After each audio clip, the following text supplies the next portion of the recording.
My name is Dian Taylor. I work for RSM as a director in TMC Business Applications.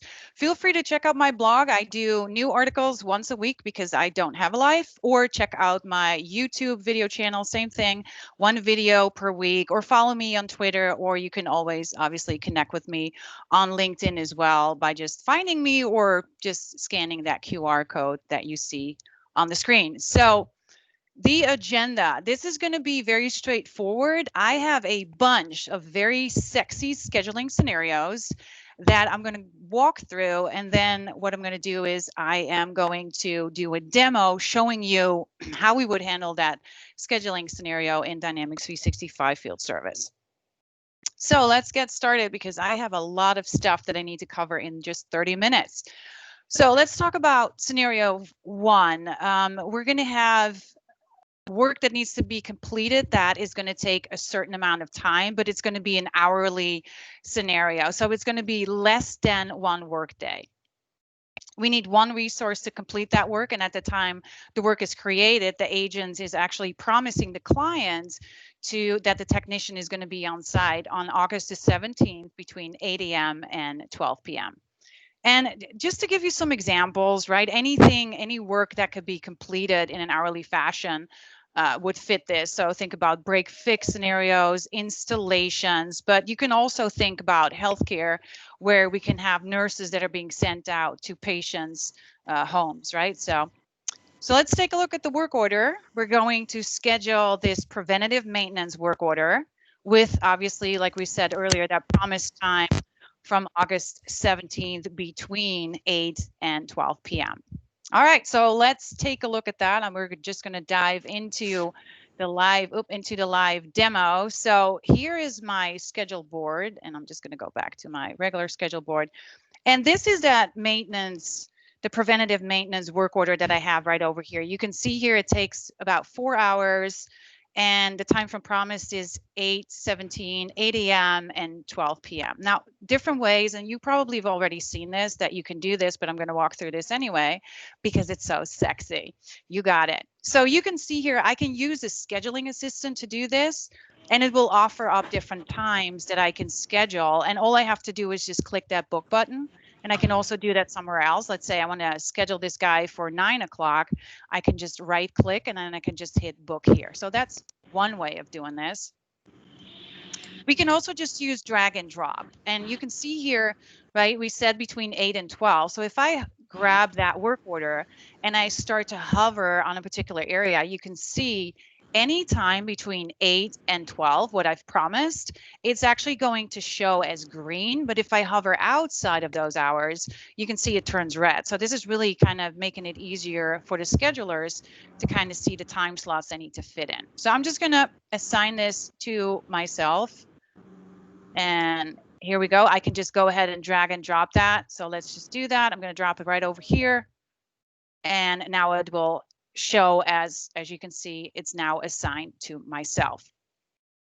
So that's the first scenario. Now, kind of keeping that same scenario, we're going to talk about what's going to happen if you now have a technician that for whatever reason needs to cancel that work order, maybe because he's sick, maybe he had an issue with his truck, like whatever that reason might be. I actually added some functionality to the application, some configuration here, so that once the work order is canceled, and the technician can do that on their mobile application, and I'll show you that in a second, then the scheduler will see the color change to yellow. That's a custom status that I added to the application.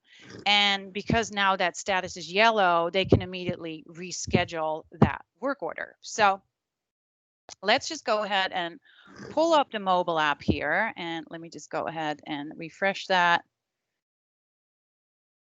And here we go. Let's give it a second. Okay, so here's my work order.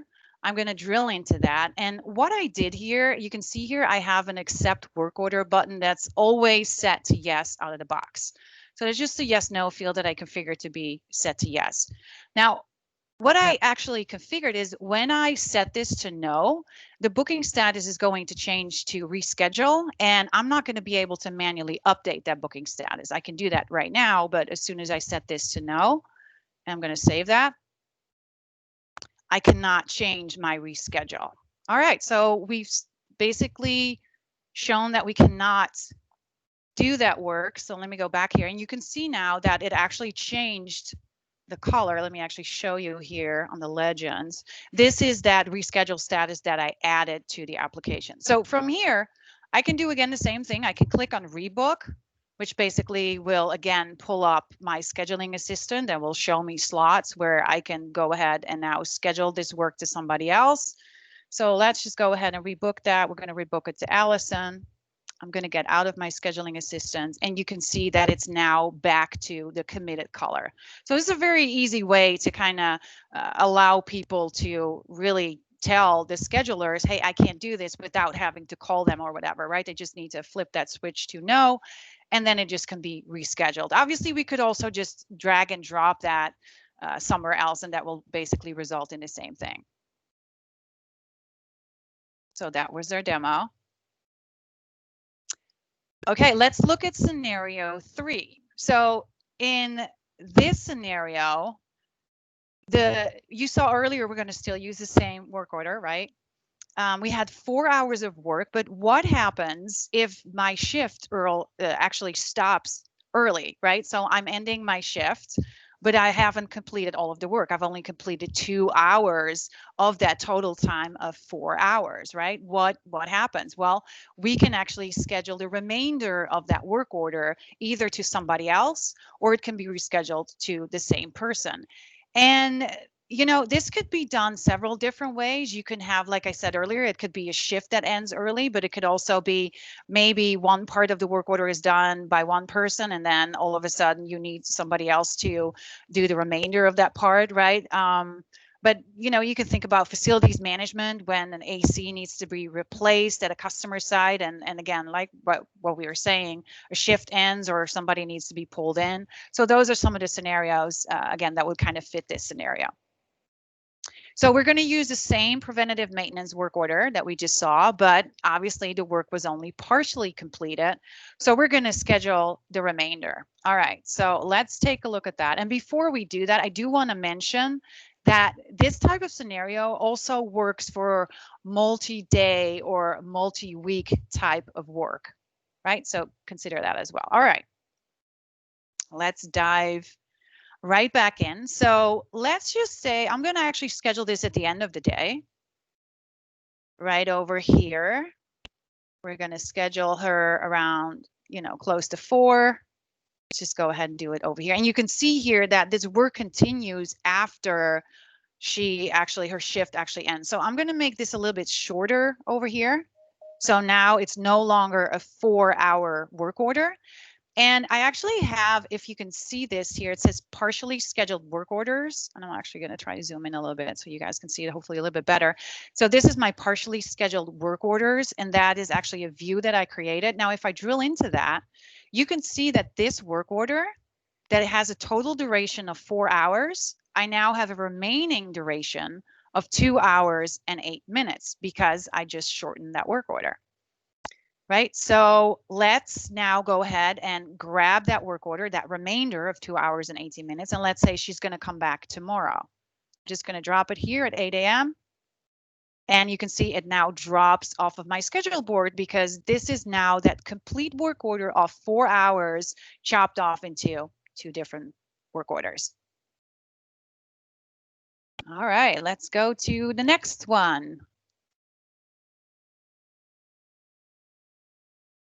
So the next scenario is going to be addressing a need to schedule these multi-day work orders. And then this is, again, one resources that's needed, but this is work that spans multiple days. So this could be, you know, maybe a week of work, maybe 24 hours of work, maybe 2 weeks of work, anything that is over hourly work. So think about what you see on your screen. Think about maybe construction where something needs to be built that takes several days or it takes several weeks to build that. Or you could also have project-based scenarios.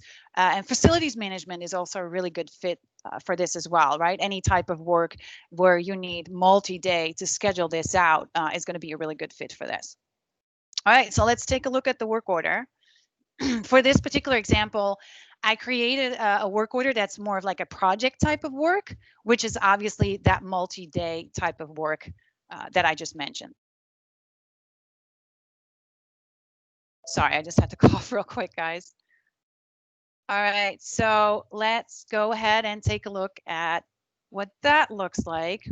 So I have here some unscheduled PSA tasks, and no, they are not tasks from Project Service Automation. They are work orders, but these are work orders that I kind of set up as a project task. You can see that over here, right? I have a work order type that is called projects. And as you can see here, I have a name for them that I called tasks. So one is design, engineering, construction, and we can even group them together as like with a parent work order as well, right? If you wanted to do that. The parent work order we wouldn't schedule, but that will be kind of a container to group everything together. So you can kind of see here that my duration is 24 hours. My fulfilled duration is 0. And then I have my remaining duration, which is also 24 hours because I have not scheduled this yet. So in order to schedule this, I'm going to move this around a little bit. I'm going to change this to an hourly view. Sorry, from an hourly view to a daily view. Obviously, I could also do like a weekly view or like whatever you would want, right? All of this green stuff means that there is availability. I figured let me just do a very bright color so everybody can kind of see what that means. That means not booked, right? So I have time here. So again, we can see 24 hours. I'm just going to show you how that works. I can just click on a resource. Let me first actually click here on the the work order, right? And then you can see here that I'm selecting all of the cells for this particular resource. So that's all the time that I have available. What I can do here now is I can front load those hours, which basically means that depending on my work day, it's going to load differently. So let's say I work 10 hours a day. Maybe I only work 4 days and I work 10 hours a day. If I would front load this particular work order, that means that it's going to load 10 hours on Monday, 10 hours on Tuesday, and the remaining 4 hours on Wednesday. If I'm working 8 hours, right, that's my day, then it's going to do 8 hours on Monday, 8 hours on Tuesday, and whatever is left on Wednesday, which is in this case also 8 hours. Now, I also have the ability to evenly distribute those hours. So if I would say, hey, I'm going to schedule this person on Monday and Tuesday and Thursday, and I want to go ahead and say evenly distribute those hours, it's going to schedule me for 8 hours on Monday, 8 hours on Tuesday, and 8 hours on Thursday. So let's just go ahead and do that. I'm just going to go ahead and say book, evenly distribute hours, and you will see here in a second, 8 hours, 8 hours, and 8 hours. Now, the other thing that we can do with this, now I have these 40 hours, is maybe we just want to partially schedule this, right? Maybe we're going to say, hey, I want to schedule Chris, but I only want to schedule maybe the first 2 days. So I can change this to say 16 hours, and I can do front load hours because I know that Chris actually only works 8 hours a day. So again, if I click this, it's going to just schedule 8 hours on Monday. Oh, she actually has 10. Oops, that must have been a different environment. So now you can see front loading. 10 hours on Monday, 6 hours on Tuesday. And you can see here that I have fulfilled 16 hours and I have remaining 24 hours. All right. Let's take a look at scenario number 5. So this is similar and different. I know what you're thinking. Very sexy, right? So this scenario covers scheduling equipment that has been rented out to customers. And in this scenario, the customer would actually come to a location to pick up the equipment. So think about, if you go to Lowe's, for instance, to rent one of those shop vac units, or a truck that you're renting from a company, maybe if you're a moving truck or whatever, right? You would actually go to Lowe's, you would actually pick up the equipment, and then you would use the equipment, and then you would just go back and return that. So that's this next scenario. So let's take a look at the work order. In this particular example, I have a container rental work order, and this is going to span multiple days, but this obviously would also work for multiple weeks as well. So let's take a look at that. And I'm just going to go ahead. I'm going to go here to containers. So you probably already know, and if you don't, here's a good tip. We have the ability to set up resources as equipment. So what you see over here is a list of all of the equipment that I have set up in this particular environment. Now, I just created a view just for containers, so that's a little bit easier to see on the screen, so it's not so cluttered. And as you can see here, I have a container rental. So very similar to what we saw earlier. I have 24 hours, which is right 8 days, or sorry, 8 hours per day. That's why it's showing this way. And what I'm going to do is I'm actually going to say I'm going to go to next Thursday, the 20th. So you see here Thursday, Friday, Saturday, Sunday, Monday. I'm going to click here on my work order. And again, I'm going to click on my container. And what I'm going to do here is I'm just going to, again, I can do front load hours, 24 hours. I'm going to click book, and you'll see that it will not schedule anything on Saturday and Sunday because I have the container set up to not to be working or rented out, basically, right, on those days. I'm going to click book. Let's give it a second. And as you can see, 8 hours on Thursday, 8 hours on Friday, and 8 hours on Monday. So that's kind of how you can keep track of, you know, your rentals, right, of your equipment that you're renting out. Let's take a look at the next scenario. Okay, so in the previous scenario, we covered equipment scheduling. Now, in this scenario, we're going to cover the need to schedule work to a predefined set of resources. So this could be people, equipment, right? So in this particular scenario, I'm actually going to schedule to a crew. And you're going to say, well, what is a crew? Well, in Dynamics 365 Field Service, we can assign multiple individual resources for a certain period of time to a crew. Right. So when a work order is then assigned to that crew, there's going to be bookings that are going to be created for each individual resource that is assigned to that particular crew. So again, you can think about, you know, delivery services. If somebody needs to actually have a truck and a driver, right, we can group them together in a crew. You can also think about professional services. We have several clients that are doing professional services like, you know, cutting a lawn or removing a tree, where they actually have to bring that equipment to do the cutting of the lawns and stuff like that, right? Obviously, there's a lot more scenarios, but I just wanted to give you some examples for that. So let's take a look at that.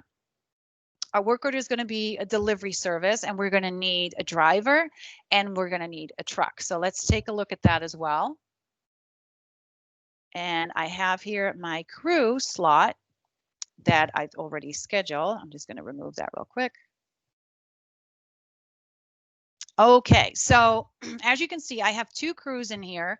You're going to be able to see how many resources are in that crew. You can see here crew 1 has 0, and my truck and driver crew actually has 2 resources. So again, I'm just going to go ahead and schedule that. Let's just go ahead and pull that right up there. And what it's going to do, like I said earlier, it's going to create a booking for every individual resource that is related to that particular crew. Now, let me move this down here. I can actually right click on that and then view the crew resources. So anybody who belongs in that crew, I can view that now over here. And if I hover over, we can see that now a booking has been created for the truck, which is a Dodge Ram. Very cool. And also for the driver, which is Rob. Now, if I would move this particular booking around, these 2 bookings would follow. They would also be changed around to just mirror basically the booking that's been assigned to that crew. All righty, 10 minutes left. Okay, so we saw in the previous demo how to schedule work to crews, right? Which is that predefined set of people that are assigned to that crew. Now, in this scenario, I'm actually going to have the system randomly select resources. I'm going to need a human resource. I'm going to need equipment, and I'm going to need a facility. And a facility is one of our locations. So not a customer locations where we're going to go on site to the customer location. We're going to actually have them come to our locations. So a good example for this, as you can see, we can do an oil change where you bring in your car and they perform the oil change, and doctor or dental appointments as well, right? So the work order I'm going to schedule here is the MRI scan, where I'm going to need a doctor and an MRI machine and an office location. Now, keep in mind that we actually have the ability to associate resources to a facility. So I can say, hey, this particular MRI machine is only at this particular location, and this doctor only works at this location, right? So you can set that up so that when you're scheduling and you're looking for an MRI machine, it will only give, basically give you those types of combinations when you're scheduling that. So let me show you that in my next demo here. And I'm just going to go back here. I'm going to go back here to my hourly view. Not that it matters. I'm going to go over here. And as you can see here on the bottom, I need here a doctor's office, a doctor, an office, and an MRI at the same location. That's what I'm looking for. So I'm just going to go ahead and click on Find Availability. And just in case, if you're wondering, these are the resource requirement groups. So as you can see here, it's showing me basically combinations from my New York County location, which is 22.37. So I have one MRI machine, I have the Manhattan office, and Bill Caldwell. Now I want some more results per time slot. So I'm going to say, show me 3 results per time slots. And as you can see now, it's also showing me now my Kings County location as well. Right, so my Kings County location, I have my MRI machine too, which is in the Brooklyn office, and Simon is the doctor. And then again, I can just go ahead and click on that. I can also expand this. Let me actually go ahead and show you this.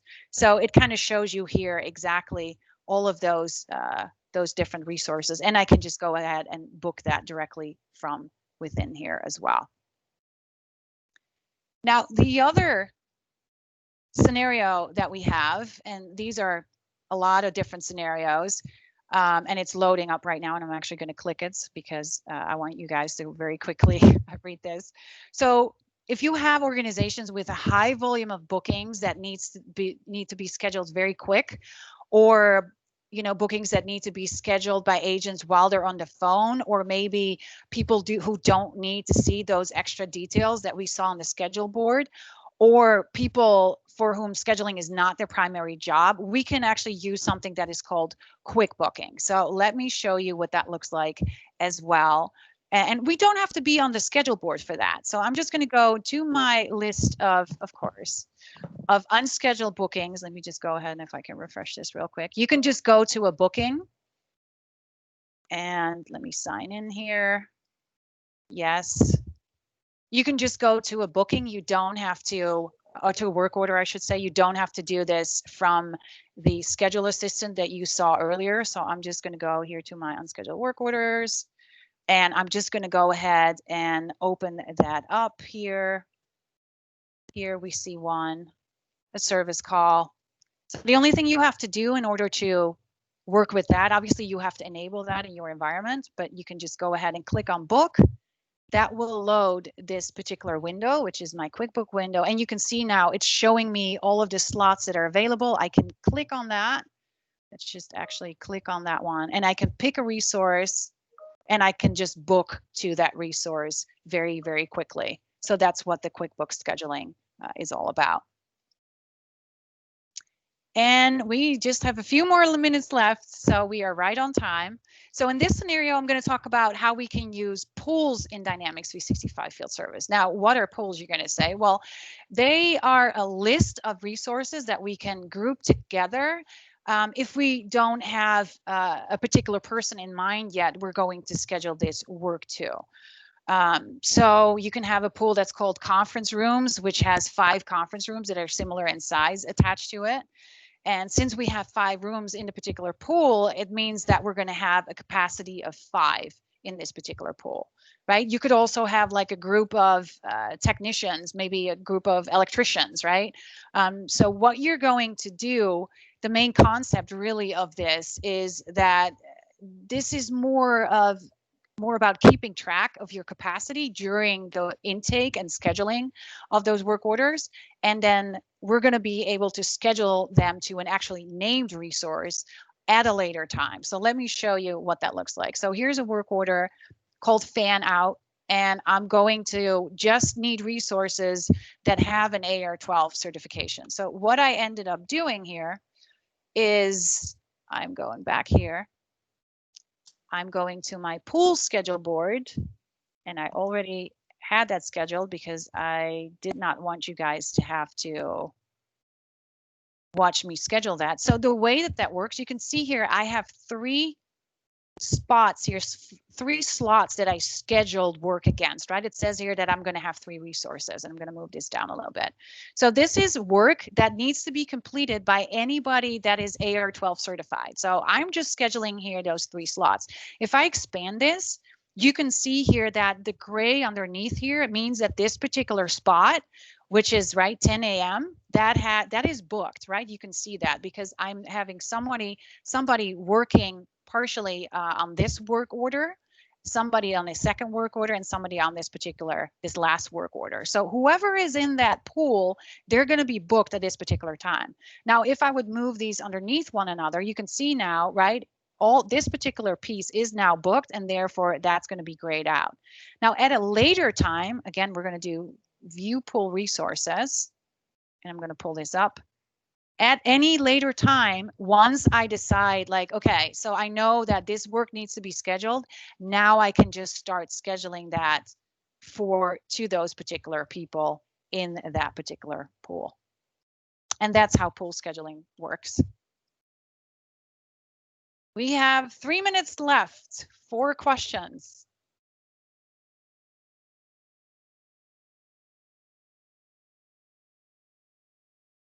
And I have not looked at the chat, so I'm not sure if there's anything in the chat or not.